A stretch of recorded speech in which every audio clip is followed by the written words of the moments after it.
Start. Uh-oh. What?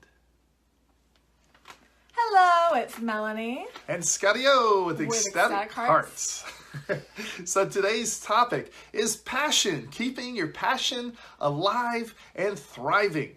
So, one of the things we have our friends and students say is that how do you keep your romance alive and exciting after the initial spark? Because I don't have the same juice that I used to when we were first together, or now that we have kids, we just don't seem to have as much energy, and our desire for sex has kind of declined.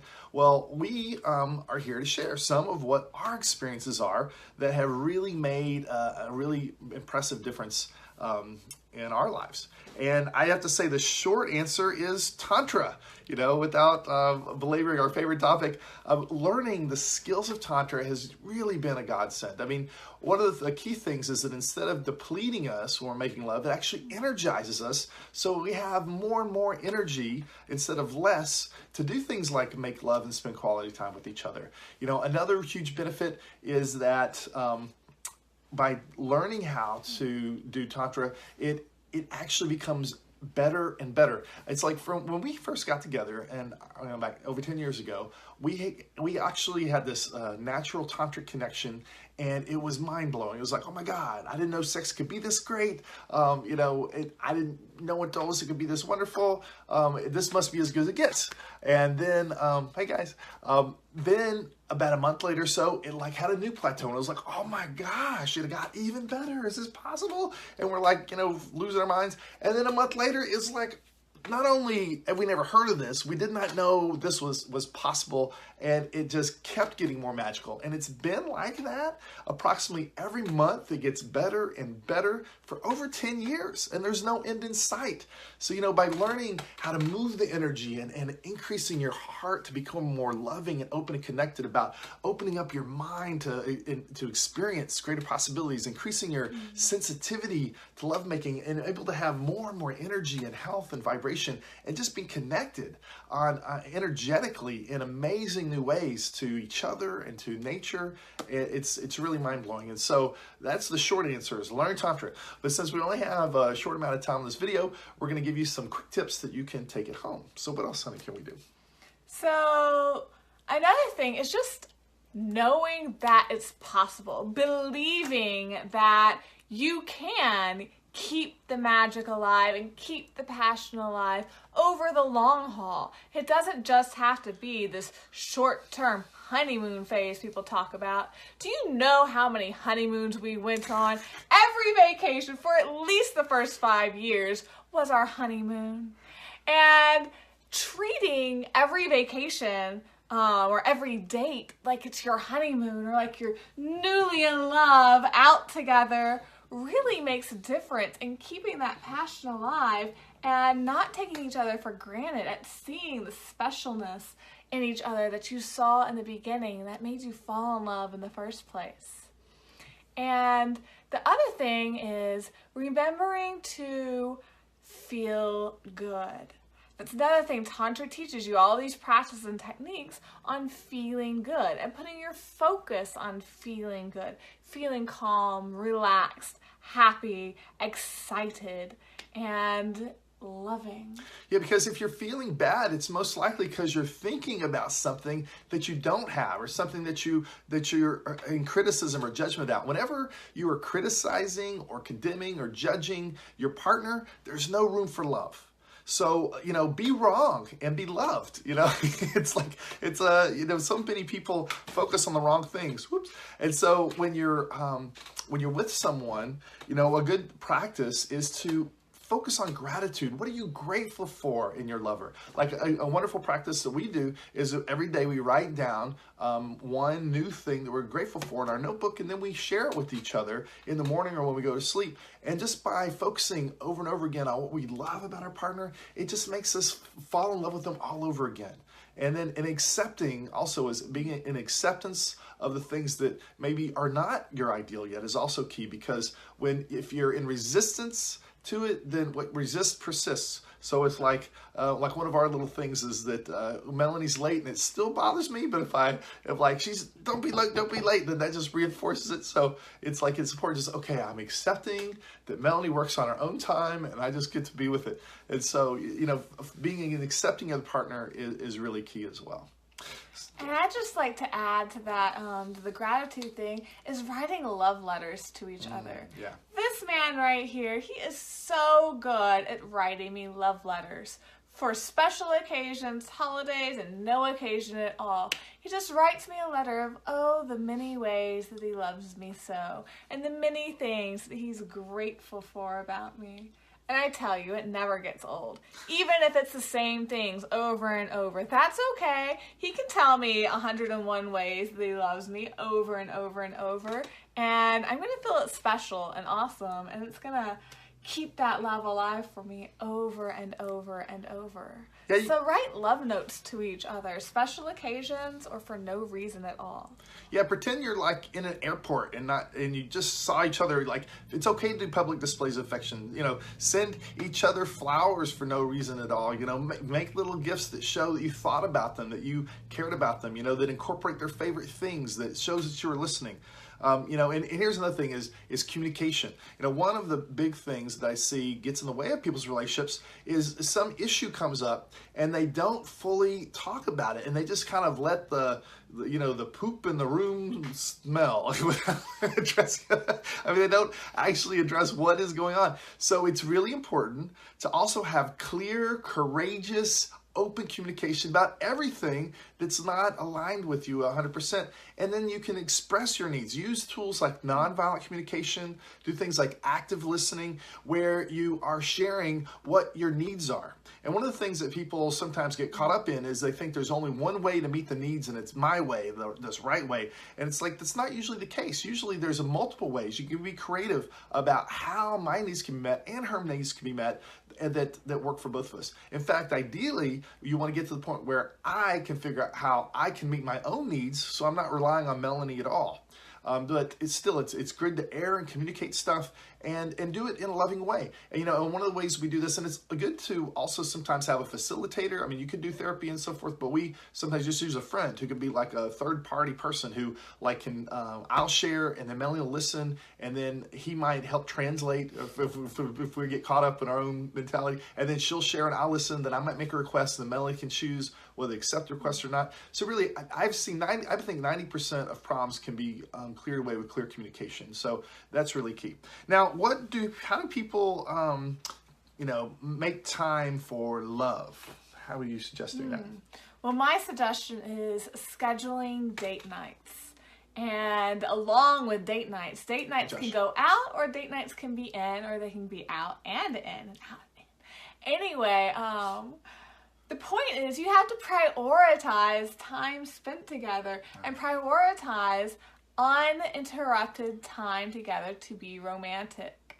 And this is hugely important. If you don't prioritize it in your life, especially as your relationship continues, well, then you just don't have it in your life. And if that's what you want, great. But if what you want is a passionate love life that continues to be juicy and juicy long into your relationship, you've got to prioritize spending time together. And it's so worth it because it makes everything else better. When you feel loved and connected and energized and fully fulfilled sexually, everything else is better. And it doesn't have to take a lot of time. Like we're talking about is schedule a date night, if once a week, or if that's too much, once a month. But make it special. Do a minimum of 2 hours up to like a whole weekend of where you're really just focusing on each other. So what are some things that can make a date night special, like setting the mood? First of all, you want to prepare for your date night. Just like when you're early in your dating relationship and you get all dressed up and maybe you clean your room and you set the space and you're excited for them to come over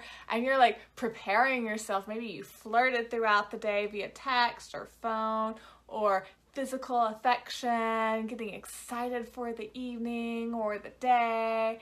And remember, at least us girls, I don't know about guys, but us girls, we like clean rooms. So like cleaning the room, decorating it, maybe having a candle or mood lighting really helps to set the space and make it feel special and lets your partner know that you are ready for some special sexiness that night.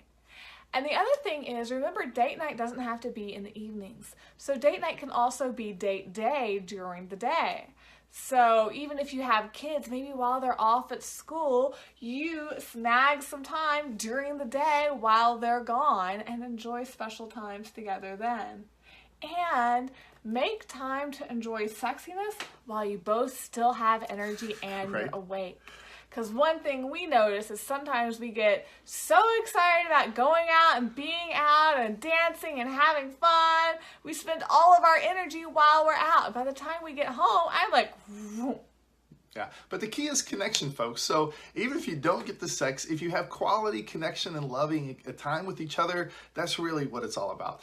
So, another thing is like how to make it special. Like we love traveling. So, going to exotic destinations or cruises or, even adult places is awesome.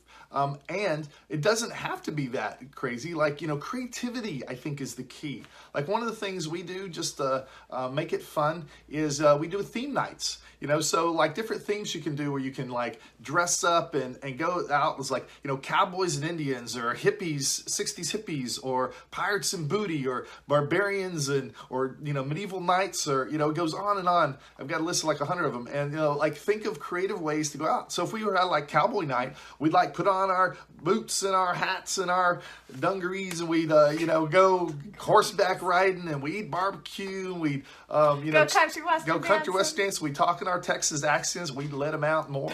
And it would be, and just to make it fun and make it memorable, And, so that's one thing. And, some people are like, well, I couldn't, dress up weird and strange. Everybody would look at me. It's like, let them look, that's part of the fun and excitement. It kind of gets your juices going. And it's a great way to do as a public, a group date. Like if double dates work too. I think you want to have some time with just two of us, but or the two of you, but it's also wonderful to have the dynamics and having a group or just double date going out occasionally too. And those are good ones to do costumes in because if there's a group of you, people are like, wow, I want to join that party, So also, what are some places and things that people can do to be romantic? Well, one thing that I recommend is doing something new. Newness is exciting, so something new that will be exciting for you. So maybe it's simply going out and eating at a new restaurant or going out to a new place you've never been to. So newness is exciting. Think about something new that you've never done before, someplace that you've never been to before. Yeah, don't just go to the same restaurant you normally go to for your date night, and find new things like that are outside the beaten path. So what are some like new and exciting things that you'd recommend? The other thing is doing an activity together. So maybe trying a new activity. So one of the new things that we did recently is we went axe throwing. It's like axe throwing. But our friends were like, no, really, y'all should go axe throwing with us. I was excited about it. And we went axe throwing and it was totally awesome. The place was packed. Everybody there was having like tons of fun and it was totally a fantastic idea. And who would have thought axe throwing as a special date night? But yeah. Other things like bowling, playing putt-putt golf, rock climbing, indoor skydiving, outdoor skydiving. You're getting the list goes on and on. Yeah, so exercise is one of the keys to happiness. Newness is a key. Also, thrill and excitement is a key. So, like, if you're looking for activities that actually get your blood going, if it gets you like scared or you're like intense, or dancing, that's another favorite. Then you can take that energy and that'll excite you in the bedroom too. So this is a great technique of doing something really memorable, fun, and exciting, and then your date will be more excited as well. And so, so if you're looking at these things, rock climbing, sword fighting, we even go to war sometimes where we have like 1,000 people trying to kill you. We do things like Melanie mentioned skydiving, bungee jumping, but it doesn't have to be too crazy. Like you can do snorkeling or scuba diving. There's skiing; those are also thrill sports. And Yeah, and then if you also want to do things like, then there's horseback riding, archery, think outside the box, And then also, if you want, there's romance. There's classic romantic stuff. Like go to art galleries and go to a play, watch a dance, Austin Go to a paint night. Paint night? Yeah. What's that? Like a paint night. They have these places where you can go and like drink wine and paint, and they teach you, and you can go together as like a romantic date together. Yeah, and parks and gardens, anywhere where you can walk hand in hand and stroll and chit chat, those are actually some of the best exercises too, where you can actually communicate and focus on each other and not have too many distractions, is part of what makes this romantic. I love long romantic walks. And then, going back to scary stuff, if you like scary movies or haunted houses or something, also I'd incorporate like a dinner or a walk or something around that so that you can also talk and not just go to the movie and both kind of focus on the movie and nothing else. And then there's comedy, laughing is one of the best medicines there is out there. So, find ways to laugh. One of the things we do is dancing, and we play games. And or we dance in a fun and strange way, or we go do a comedy club, or we do improv games. Find ways that make you laugh and laugh together, sing together, play together, be little kids. That's just the absurdity of what we do and dress up in is fun in and of itself. All right, and we could go on and on and on about other ways to keep your relationship passionate, sexy, juicy, and alive. I do want to say two more things. So, and then there's sexually, like learn new sexual skills, like go to the toy store and the adult toy store and like practice and play with new toys, become an expert at cunnilingus and fellatio, and all sorts of other things. We have lots more ideas. Come check it out, ecstatichearts.com. But we love being passionate, so be passionate about being passionate. And just to recap, it starts with Tantra, your thoughts, good communication, gratitude, acceptance, making time for date nights, being creative, incorporating exercise, new activities, comedy, thrills, and newness, and then stretching your comfort zone, really. And that's what it is about. Trying something new that makes it a little edgy. That's where growth happens. That's where excitement happens. So that's all we have time for. I'm Scotty O. And I'm Melanie. And we'll talk to you later. Bye-bye. Bye-bye.